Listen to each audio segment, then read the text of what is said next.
complex subject. He knows it very well, and we're happy to have him on with us tonight. Sean, thanks so much for coming on. Look, this idea that vulnerable populations, whatever the hell that means, should get pride of place are more important than American citizens trapped in Afghanistan. I don't think I've ever seen anything that reveals their priorities more clearly.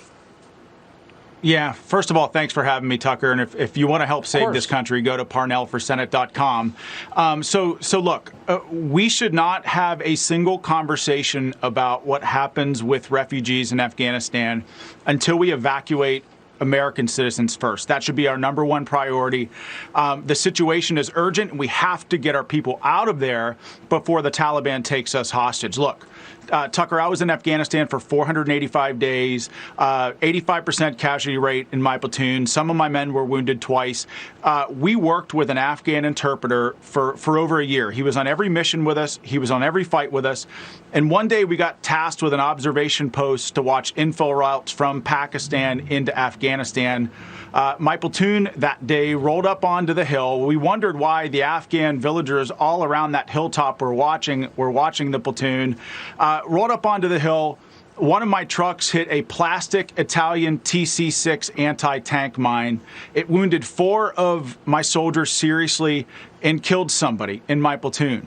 After that mission was over, during our after-action report, we found out that our interpreter, who had been with us every step of the way, someone who we thought was our friend, we learned that he was working with an Iranian IED cell in Pakistan and coordinated the placement of that mine, which killed one of my troops in a devastating attack. Tucker, just because just because an Afghan works with us and is friends with us does not actually mean they're safe to bring here. And this is precisely why we cannot bring 30,000 unvetted Afghan refugees to the United States of America. It's an irresponsible policy, and quite frankly, I can't believe we even have to have this conversation. American citizens have to have the priority. They have to be the priority. Yeah, they're not, though. And something happens in the brains, particularly of these middle-aged Republican leaders. Their brains go soft. Low testosterone may be part of the cause. And they decide that every dumb idea they have to kind of cringe and, oh, that's okay. You know what I mean? The governor of Arkansas is like this. The governor of Georgia, what is wrong with these people? Why don't you stand up for American citizens? It's not hard.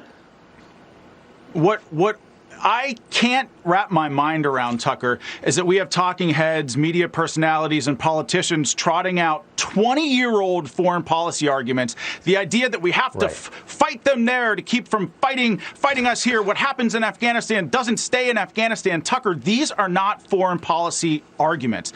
These are arguments for wars in countries at any time, in any place, for an indeterminate amount of time. Think about it. What happens in Africa? It doesn't stay in Africa. What happens in Iraq doesn't stay in Iraq. So I'm tired of these arguments. Our politicians, our leaders have to be more careful with America's sons and daughters. They're the best of us, and we need to take care of them. Amen. There's an ocean separating us from the rest of the world. Let's use it. Sean Parnell, I appreciate you coming on tonight. Thank you.